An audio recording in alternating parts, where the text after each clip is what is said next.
people don't yet see, and what you're talking about is it's all part of the same thing. It's this new digital world that we're moving into that is entirely new, and it has its own system of money, it has its own system of truth, it has its own ledger system, it has its own everything, and it has its own intelligence, and it has its own physicality. I mean, that's what we're moving into. It's a whole new world. Bitcoin's being accepted more and more every day. What is not being accepted at this point, and actually this is a good place for us to talk a little bit about it, but if Bitcoin were to go to, say, 500,000 by the end of this year, not predicting, I'm just saying if it did, because of a short squeeze, which I think is going to happen at some point from all the people realizing that it is a finite asset, and there are people that need to borrow on it because they got in trouble from 21, 22, and they're borrowing future production and blah, blah, blah. I've now gone through this. If we get a spike, well, that'll put it at $10 trillion in terms of Bitcoin. You'll have the entire ecosystem go up. Bitcoin is regaining its strength, surpassing $110,000 and remaining stable despite rising volatility. Ethereum is currently trading just above $3,200, and the total value of the cryptocurrency market is getting closer to $4 trillion. These actions occur as risk assets start to reprice sharply, real interest rates start to roll over, and central banks all over the world subtly infuse liquidity. Meanwhile, institutional interest is growing again, and entire industries are starting to change as a result of the confluence of tokenized assets, artificial intelligence, and cryptocurrency. Raoul Pal, the CEO of Real Vision and a former hedge fund manager, is making headlines once more in the midst of this, and his view is more optimistic than ever. Raoul considers this to be a momentous occasion. A fundamental repricing of risk, not just another bull run, is being propelled by a radical change in the creation, transfer, and storage of value. According to him, this cycle may continue well into 2026. If you're intrigued by bold predictions and deep financial insights, make sure to like this video, subscribe to the channel, and turn on notifications for more engaging content. Thank you for your support and enjoy the video. The other side, I think you and I have probably talked about this in the past as well, is given that cohort of, let's say, 25-year-olds to 40-year-olds now, that older Gen Z and core millennial cohort who are in this trap, they're deep in the middle of this trap. Not only is crypto offering them an opportunity, but we're seeing the rise of the speculative economy.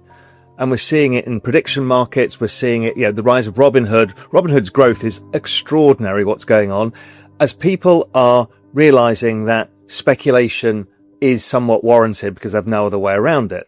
But it also leads me into, well, the good thing that speculation is doing is testing all these things in crypto, these new ideas. They get tested like memes, which is like capital formation, instant capital formation. And also humans, if we're not in a job, we'll probably still speculate because it's fun. I don't know, there's a big rise of this speculative economy, I think, is a big mega trend that people don't really see. They're too cynical. All you have to do is go to the Fred database and look at the chart of gambling as personal consumption expenditures of gambling, which is now over $200 billion a year in the US. And it's a perfectly linear incline. And then you go and look at how much money is spent on new cars in the US, and that is on a decline. And the numbers right now for new cars, personal consumption expenditures, are below $250 billion. And I'm sure after the tariffs, they'll be even lower, which means gambling is just taking over as a major, major part of the economy, which I think everyone knew because they can see it on TV. They realize there's, fan duels everywhere. But I don't think people have gotten to the point of why. And I do think it is a very major thing for younger people because of the boredom.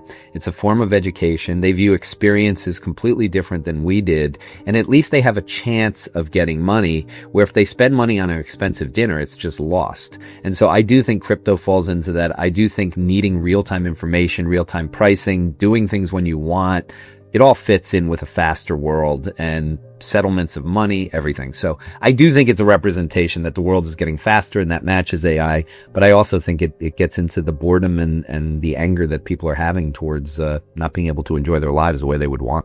And when you look at the crypto landscape in terms of the adoption now of what we're seeing, all of these corporate treasuries, what does it mean to you? So I think this year and really the last, I want to say 18 months, has been about accepting a gradual acceptance of Bitcoin as something which will be here 5 to 10 years from now. So I think remember when we first met, you were still struggling to explain to traditional hedge fund people and finance people that this was meaningful, and they thought Geordie was a nutcase. And now suddenly everything's changed, right? Everything you are a nutcase, but that's separate. Yeah, that's completely separate. Bitcoin's being accepted more and more every day. What is not being accepted at this point, and actually this is a good place for us to talk a little bit about it, because I've said this on my YouTube videos. This feels a lot in the altcoin world like the post.com bubble to me. It feels like there's a lot of people that got involved. So think of the internet from 95 to say 2000. A lot of people joined into it. They left banks. They got involved. And they were hoping to make tons of money. It was a free thing. Everyone got involved. And then you had this big fall. And it took a while to come. It took a while for the NASDAQ to get out of the problem. And one of the reasons it took a while to get out, just like it was in Japan with all of the banks owning shares of, everything about this overhang of people that had gone into something. Every time anything goes higher, there seems to be a wall of supply that stops it from the crypto community.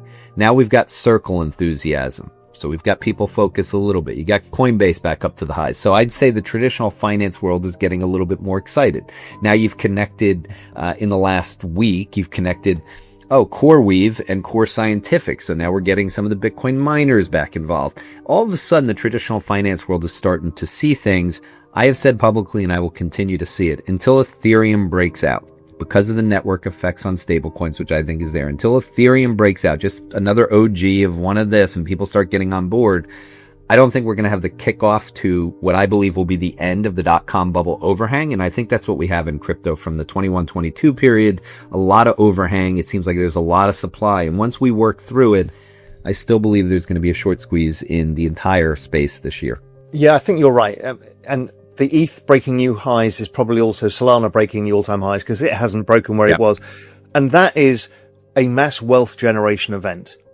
There's a lot of people involved in this. There's a lot of fortunes to be made, and that creates a whole new cycle of reinvestment and opportunity risk-taking and stuff like that. Yeah, I totally agree. And Raoul Pal's argument is based on a compelling idea. Speculation is not only prevalent, but necessary in the new era of capital generation that we have entered. Younger generations don't think this is about careless gambling. It's about attempting to accumulate money in a system that has mainly excluded them. Jordi Visser provides strong evidence to back this up. Spending on gaming in the United States is increasing quickly. It just surpassed $200 billion annually. Spending on conventionally expensive big-ticket items, such as new vehicles, is declining in the meanwhile. Crypto is the only market where many younger investors have complete access, instant feedback, and the potential for large gains, so it's more than simply another asset class to them. In the second part of their discussion, Raoul and Visser go into greater detail about these topics. They argue that we are entering a new era where computer power, energy systems, and crypto infrastructure begin to combine. Additionally, the cost of capital will need to drop as the demand for automation, intelligence, and digital value creation rises quickly. To remain up to date on the most recent developments in Bitcoin, cryptocurrencies, and the digital economy, please take a moment to like this video, subscribe to the channel, and enable post notifications.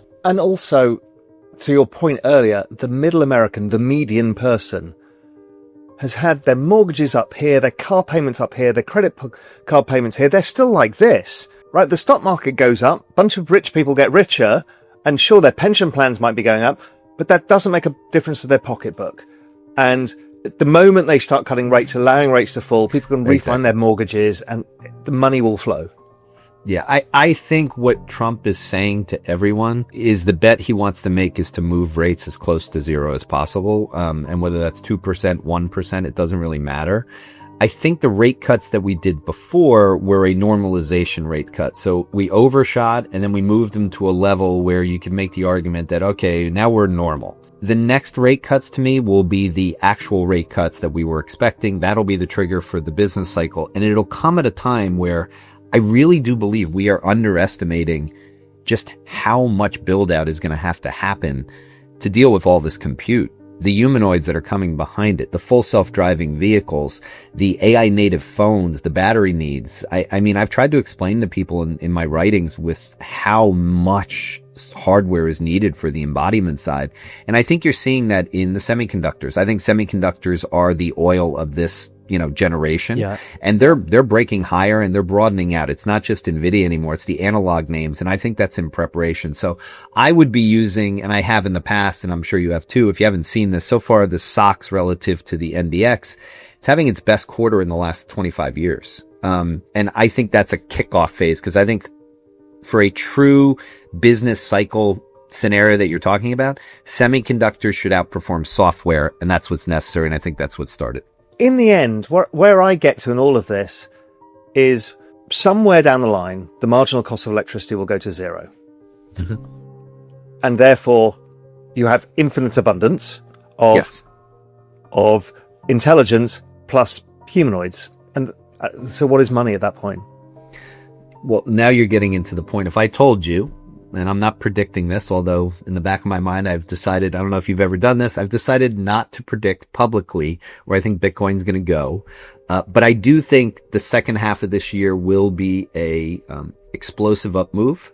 And I say explosive because I believe the most important thing that happened in the first half of the year was what Sundar Pichai said on the Lex Fridman podcast and also at the Google I.O. developer. When he said that from a year ago, we were up 50 times in token usage. Okay. Now, if you ask 100 people on Wall Street, what's a token with inside AI, 99 of them won't know what it is unless you go specifically to the tech world. When I hear tokens, I think AI adoption, I think inference, I think reasoning, I think AI agents are just starting. AI agents to me are the most powerful force for productivity and job losses in terms of the going through. But it is massively powerful for Stripe. They should see exponential growth in stablecoin transactions. And you're seeing this, like the stablecoin adoption is happening at the same time. I just don't think people yet know on the wealthy side know how to translate tokens to stablecoins, to Bitcoin, to Ethereum, to the power needed to fund all of that. But I think that's what we're going to learn. And I think that is an anti-fiat situation. I think it's fine. They'll go up together. But if Bitcoin were to go to, say, 500,000 by the end of this year, not predicting, I'm just saying if it did, because of a short squeeze, which I think is going to happen at some point from all the people realizing that it is a finite asset and there are people that need to borrow on it because they got in trouble from 21, 22 and they're borrowing future production and blah, blah, blah. I've now gone through this. If we get a spike, well, that'll put it at $10 trillion in terms of Bitcoin. You'll have the entire ecosystem go up. I don't think the fiat system will see that type of growth in terms of this. And once that's moving at that speed, I think everyone from the investor world is going to start looking at how to participate at a time that wallets are easier to open and we're starting to see more and more. So I just have this belief that instead of this being a boom, I view this as a disruptive shift in money that has to happen at a time, not when the fiat system's doing well, but when the crypto thing is doing so well and it's not based on speculation, it's based on the transfer of money. Ultimately, Raoul Pal represents a significant technical and economic transformation that is already underway. He thinks that a new digital world powered by blockchain, artificial intelligence, stablecoins, and decentralized networks is replacing the outdated financial system. This new system is entirely different, not just faster or more advanced. It has its own resources, infrastructure, and regulations. The conventional system, which relies on government expenditure, central banks, and debt, is becoming outdated. The adoption of AI, rising token usage, and the need for digital efficiency worldwide